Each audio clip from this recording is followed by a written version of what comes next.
Hello everyone, my name is Mehek. I hope you guys are doing fine and safe. And like always, I also hope that you guys are reading and you're enjoying this December Christmassy month. We are back with our third. I am back, not we. I am back with my third Christmassy read this for this month. It's called Christmas Cakes and Mistletoe Nights. It's by Carole Matthews. These lot Christmassy elements on the cover, which I really liked. If I had to describe this book, in just three words, I would say that it is about romance, friendship, and good heart. Like, it tells you that how having a good heart benefits you in the long run. Now, coming to the story, Faye was earlier married to Anthony, and Anthony was married to Golf. Basically, it was a loveless marriage where they both were not compatible at all. And then one day she meets Danny, and they madly fall in love with each other. In fact, Faye is so happy to have Danny by her side, so much so that she completely leaves her old life for Danny, because Danny has this nomadic lifestyle. He lives in a canal boat called the Dreamcatcher. So she leaves her old life. She gives up on the cake shop. She gives up as in, because Danny travels and he stays at this canal boat. So she gives up on her, friends like family, and she moves in with Danny, and they to basically travel around.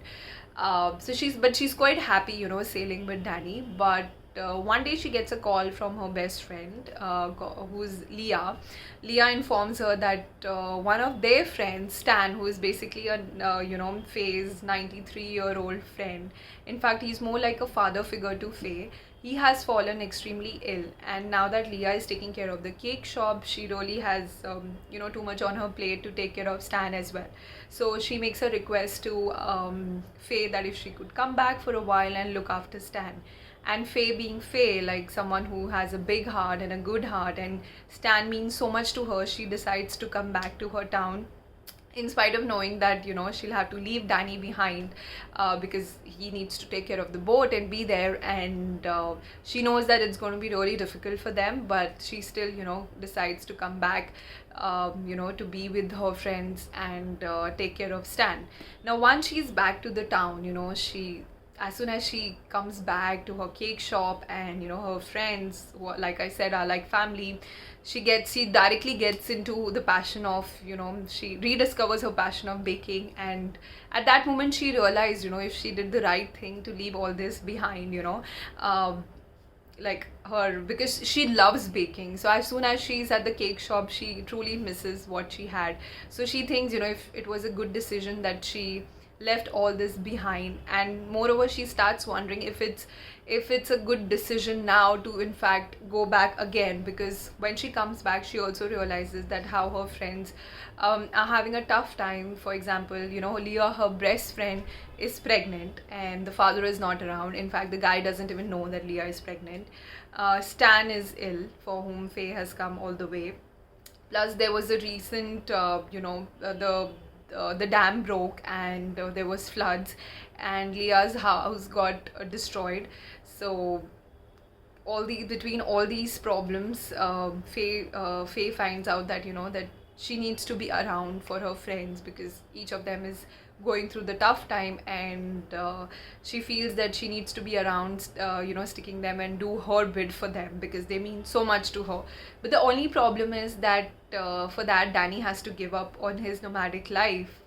Plus, Faye also has to think that because they're not financially very sound, so she and Danny also needs to figure out if financially they would be able to pitch in or support their friends and start their life all over again at this town. So pretty much the book revolves around this drama on friendship, and Faye and Danny discovering new things about each other, about their relationship, how they grow. There's plenty of cake. In fact, you will constantly feel hungry when you're reading this book, because it's about this cake shop, and they're always baking these delicious things. There's a lot of drama as well, plenty of action, because at one point of time, Faye's stepsister decides to step in, and she's not really a nice person and has this habit of storing things in a bad way. So she decides to make an appearance, which brings in a little action. but like always, like all the Christmas movies, the ending is absolutely beautiful. For that, like I always say, that you have to read this book to find out that beautiful ending. But all in all, I love the book. I mean, the characters, the entire cast of characters is so much fun and likable. Like, especially Faye, she's someone, she's someone with a beautiful and golden heart, that I feel like no matter, in the book, no matter what people did to her, she always saw good in them. And because of that thing, like I said in the very beginning, that how having a good heart benefits you in the long run. There are times in the book that Faye, goes out of her way and she looks for everyone, even for her evil stepsister. But in the end, it's so special how, the universe makes everything fall in place, for her. And that's when you realize that yes, having a good heart does benefit you. Universe does this magic, and it takes care of good people, and that's exactly what happens with Faye in the end. So yeah, that is what all this book was all about. Definitely recommended, this month, for that feel good vibes. I would definitely recommend this book. In fact, this book is actually a second part. There was this first part as well, which was the cake shop in the garden, which actually talks about how Faye and Danny meet. So this second part is about, about the second journey, like when they come together and they start living and eventually get married. But the first part is, when Faye was with Anthony and how she meets Danny and they fall in love. But I haven't read that. But even if you have not read the first part, the books are pretty much standalone, and it's fine. But when I was going over the reviews online, a lot of people said, that you need to read the first part, because that story was all the more very beautiful, these two finding each other. So yeah, that's all on this book. I'm gonna see you next week with hopefully the last book, I think, of this year, and the last Christmassy book of December month. Till then, take care, bye bye, and Merry Christmas to you all. Bye bye.